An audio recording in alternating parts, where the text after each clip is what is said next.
Welcome to all of you in today's session. After having lot of discussions over the concept of democracy, situations, needs, now we have to study in the brief that why democracy. देखो, एक चीज समझने की बात है, वस्तुतः मैंने पूरा प्रयास किया है कि आपको लोकतंत्र की बारीकियों से अवगत कराता हूं। होपफुली उम्मीद भी करते हैं कि आप मेरे द्वारा बताई गई बातों को समझे हों।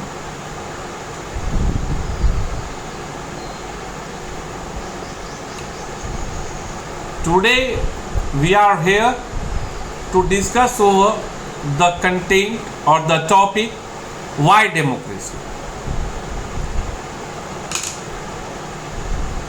लोकतंत्र ही क्यों?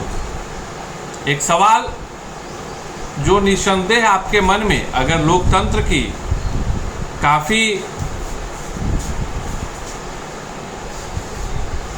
चर्चा होती है विस्तार से, उसके परिभाषाओं का सारांश, जिम्बाब्वे की चर्चा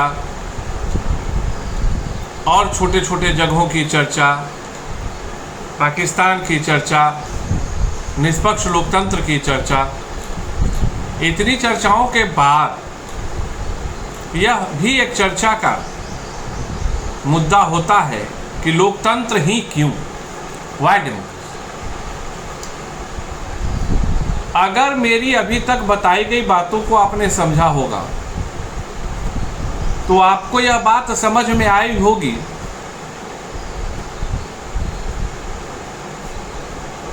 कि वस्तुतः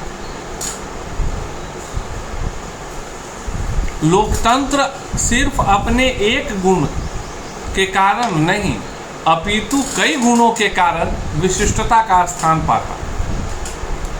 जैसे एक व्यवस्था जिसमें शासन का प्रबंधन व्यक्ति विशेष के हाथ में न होकर समूह के हाथ में होता है। उनके समूह में जो सदस्य होते हैं जिनके ऊपर शासन प्रबंधन की जिम्मेवारियां होती हैं, those who are responsible for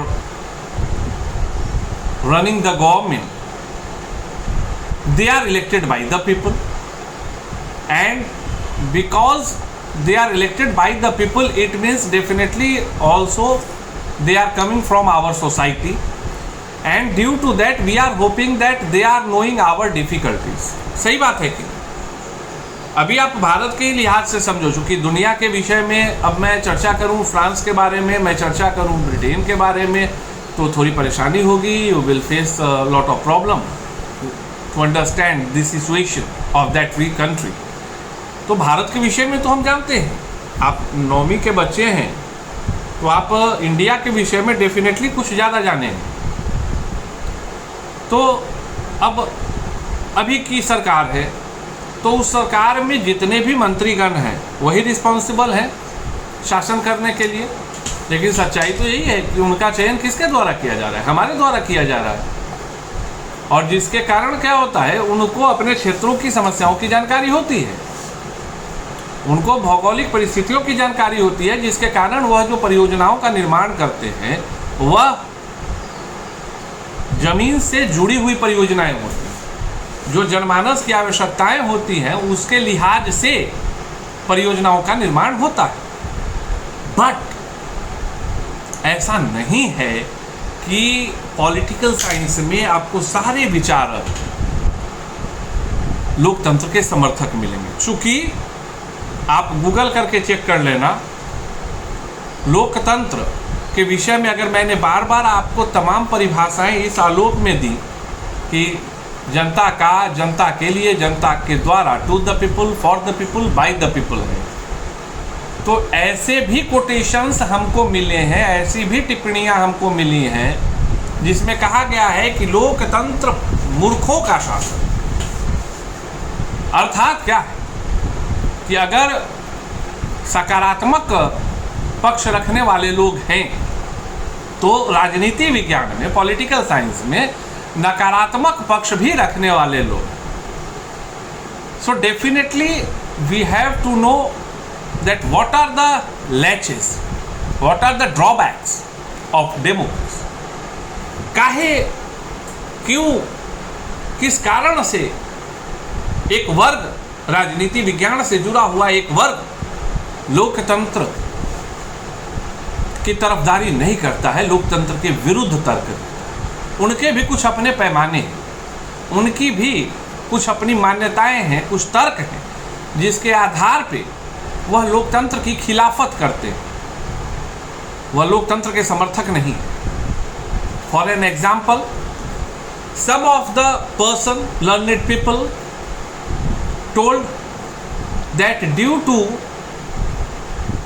change in political leaders,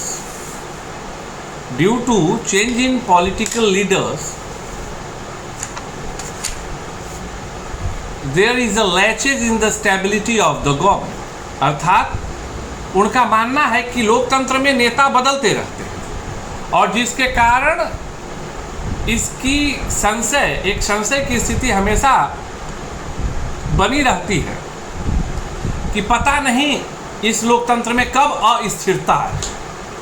बात तो सही है। अब आप कहेंगे कि श्रीमान अच्छा होगा अगर आप अपने इस वक्तव्य को उदाहरण के साथ समझें। मैं राजीव गांधी की मृत्यु के उपरांत जब एक दौर रहा जब लगातार गठबंधन सरकारें भारत में आती रहीं, जिस दौरान नामों को सुनिए, विश्वनाथ प्रताप सिंह, पीवी नरसिम्हा राव, वाईके गुजराल, देवेगौड़ा, न जाने कितने बार भारतीय लोकतंत्र में प्रधानमंत्री बदले। इसका मतलब स्पष्ट है कि वह दौर था जब निसंदेह भारत की प्रगति प्रभावित हुई। Definitely, because due to continuous change in the leaders, I am talking about with respect to India, definitely in those time government was not in position to settle some important laws, to implement some important laws। वो न तो अच्छी योजनाएं बना पा रहे होंगे, न उसके क्रियान्वयन को सुनिश्चित कर पा रहे होंगे। कारण स्पष्ट होगा, कई पार्टियों की मिलकर सरकार बन रही थी, किसी पार्टी विशिष्ट को स्पष्ट बहुमत नहीं मिल रहा था। कई पार्टियों के मिलने के कारण प्रधानमंत्री पद पर बैठे व्यक्ति को, प्रत्येक दल को संतुष्ट करने की जवाबदेही थी। निसंदेह भारत की प्रगति रुकी। यह लोकतंत्र के खिलाफ जो तर्क दिए जाते हैं उसमें से एक महत्वपूर्ण। फिर किसी विचारक ने कहा कि लोकतंत्र का मतलब सिर्फ राजनीतिक लड़ाई है। The meaning of democracy is nothing but political fight and game of power। Morality इसमें है ही नहीं। Definitely it's correct। कहीं मत जाओ, हो सकता है बच्चे आप मेरी बात से ताल्लुकात न रखें, इत्तेफाक न रखें, लेकिन आज के परिप्रेक्ष्य में भी जबकि 300 प्लस लोकसभा सांसद एक पार्टी विशिष्ट से जुड़े हुए हैं, स्पष्ट बहुमत की सरकार है,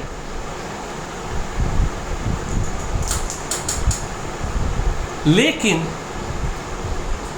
इसके पीछे राजनीतिक प्रतिबद्धता हो, इसके पीछे विवशता हो, या इसके पीछे उत्पन्न परिस्थितियां कारण बने। लेकिन definitely I am appreciating this content. Why? Because 90 का दौर था, बिहार की तुलना करें, पार्टी सरकार में आती है, गरीबों की पार्टी होती है, शासन पे प्रबंधन अच्छा नहीं होता है, जिसके कारण राजनीतिक प्रतिद्वंदिता में सिमटकर हमारा राज्य रहा। आज हम देखें पैंडेमिक कंडीशन,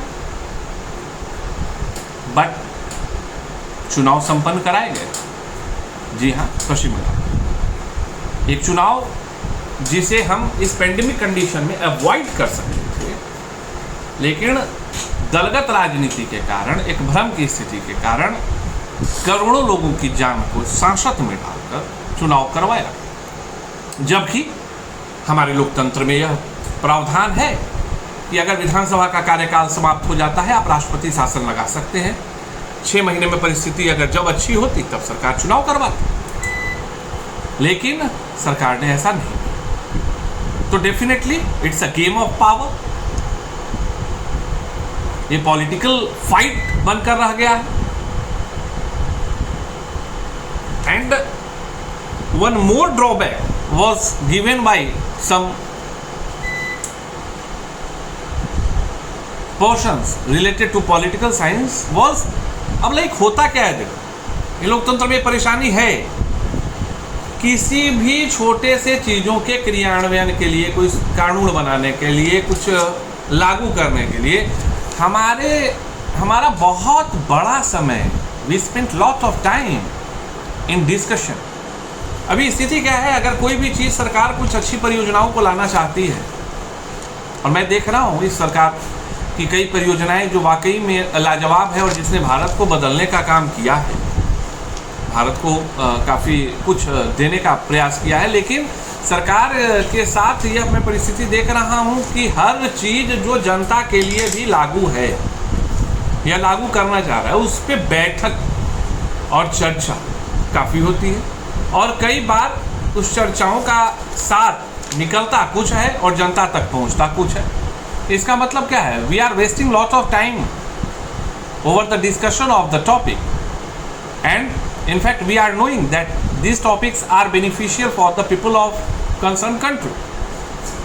लेकिन ये प्रक्रिया है, जैसे अभी आप देख रहे होंगे कृषि कानून काफ़ी विवाद का विषय रहा, काफ़ी चर्चा परिचर्चा रही, लॉबिंग हुआ, आंदोलन चल रहे हैं, जबकि वस्तुतः मैं बहुत ज़्यादा नहीं जानता हूँ, लेकिन मैं जितना जानता हूँ तो इसमें जनता को कोई विशिष्ट हानि नहीं हो, लेकिन फिर भी हमें तो जो चीज़ें बताई जाएंगी, जो मीडिया के द्वारा छन कराएंगी, हम उन पर चलेंगे। So this one is the fact.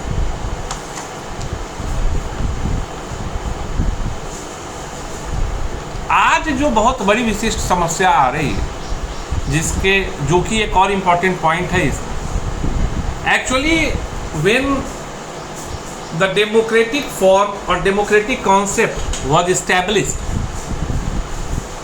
Eight that time to the people, for the people, by the people के पीछे का कॉन्सेप्ट था कि जनता के बीच से जब चुन के जनप्रतिनिधि आएंगे तो उन्हें जनता की समस्याओं का पता होगा और जनता की समस्याओं का निराकरण होगा। Am I correct? Definitely you will say that yes sir, you are correct. But currently what is happening?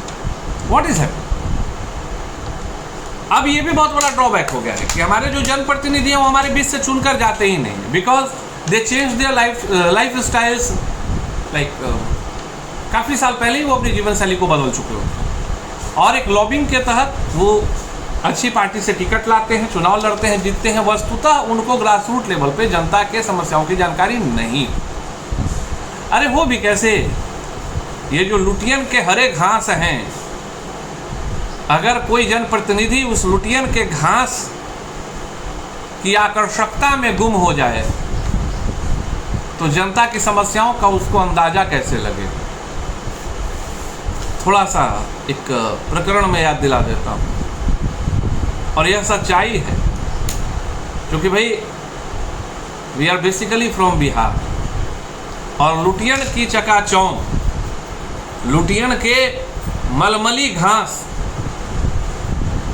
जनता से इतनी दूरी पैदा करते हैं, जिसका उदाहरण अगर आपको समझना है तो आपको दिनकर को समझना होगा। जी हाँ, मैं और किसी की नहीं, राष्ट्रकवि रामधारी सिंह दिनकर की बात कर रहा हूँ, जिसने अपने ज़माने में जब उन्हें यह लगा था 60-70 के दशक में, 60 के दशक में, कि लुटियन के घासों के बीच मेरी मौलिकता खो रही है, तो उन्होंने अपने पद से इस्तीफा देकर वापस बिहार लौटना मुनासिब समझा।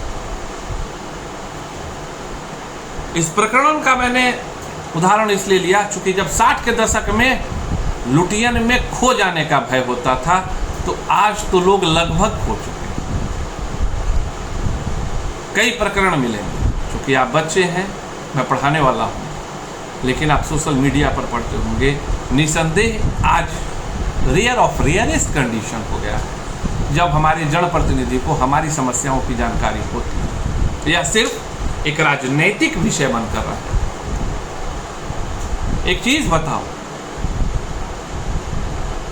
जनप्रतिनिधि के तौर पे चुनाव किसका होता है? समाज सेवी का ना। समाज सेवी मतलब जो समाज की सेवा करे। मैं आज दावे के साथ कहता हूं कि जो हलफनामा मैं चुनाव लड़ने के वक्त देखता हूं, सामान्यतः जो आंकड़े आते हैं, ऐसा कोई व्यक्ति ही नहीं मुझे दिखता है जो वाकई में निर्धन। अरे जनप्रतिनिधि, समाज सेवा, समाज की सेवा, तो उसके पास तो धन रहना ही नहीं चाहिए, उसको तो फक्कड़ होना चाहिए, एकदम योगी की तरह होना चाहिए, संत की तरह होना चाहिए। क्या ऐसी परिस्थिति है? और अगर है तो सामान्यतः हमारे जनप्रतिनिधि फॉर्चूनर जैसी, मर्सिडीज जैसी छोटी छोटी गाड़ियों में कैसे नजर आए? और अगर वह जनप्रतिनिधि हैं वाकई में, और अगर यह सत्य है कि मर्सिडीज, लिमोजिन और फॉर्चूनर छोटी गाड़ियां हैं, तो आखिर वह गाड़ियां भारत के किसानों के घर में क्यों नहीं? कहीं ना कहीं यह कहा जा सकता है कि अब वह समाज से जुड़े हुए नहीं। One more important thing, and that is, Bharat में आप सुनते होंगे चुनाव पे इतने रुपए खर्च होते हैं, अमेरिका में चुनाव पे इतने रुपए खर्च होते हैं। And this one is the another drawback of democracy. To conduct one election we have to, or the country has to spend lot of money। एक सफल चुनाव के लिए अरबों अरब रुपए राष्ट्र में खर्च होते हैं, और वह राष्ट्र के ऊपर पड़ने वाला एक अतिरिक्त आर्थिक बोझ होता है। जबकि आप अपने देश नहीं, किसी भी देश की तुलना कर लें, ऐसा माना जाता है कि हर देश का नागरिक लगभग जो बच्चा पैदा भी होता है वह राष्ट्र का उस पर कुछ ना कुछ कर्ज होता है। चूंकि जो टोटल डेब्ट होता है कंट्री का, वो डिवाइडेड बाय टोटल पॉपुलेशन, तो वो प्रत्येक व्यक्ति पर कुछ ना कुछ एक कर्ज है जो हमारे ऊपर नहीं है, लेकिन देश के ऊपर है, तो मेरे ऊपर। और वैसी परिस्थिति में अरबों खरबों रुपए चुनाव में खर्च करना, चुनाव के पीछे की तो खेल ही छोड़ दीजिए, मैं विधिवत चुनाव की बात कर रहा हूँ। क्योंकि अगर चुनाव में धन का खर्च ना होता तो आपके समाज से कई लोग जनप्रतिनिधि होते हैं। चूंकि अच्छे लोग ऐसा नहीं है कि 2-4 ही, ऐसा नहीं है कि भाई फलाने कॉन्स्टिट्यूएंसी में सिर्फ एक ही अच्छा लोग है, नहीं, वह अच्छा भी है और सक्षम भी है, लॉबिंग भी है, सब कुछ है, इसलिए वो चमक गया। पैसा नहीं है, and that's why we use the local proverb, एक कहावत हम लोग यूज करते हैं, जिसके पास नहीं हो पैसा उसका जग में जीवन कैसा। तो जब जीवन में जीने के लिए पैसे की आवश्यकता है, तो लोकतंत्र के महापर्व में जीतने के लिए तो अकूत संपत्ति की आवश्यकता है। And lastly the important point, what was against the concept of democracy was none other than the people those who are taking part in the election, actually they don't know that what is right and what is wrong। वो जानते ही नहीं, अरे जानते ही नहीं है, नहीं भाई, actually इसको मैं सुधारता हूं, उनके पास विकल्प ही नहीं होता है। हमें यह पता नहीं होता है कि क्या अच्छा है क्या बुरा है, हमें मास के साथ चलना है।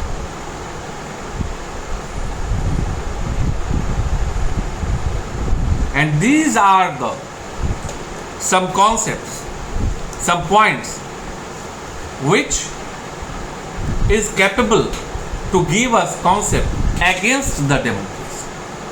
उम्मीद करता हूं कि आज का सेशन अच्छा लगा होगा, आपको चीजें समझ में आई होंगी। In my next session, we will start discussion over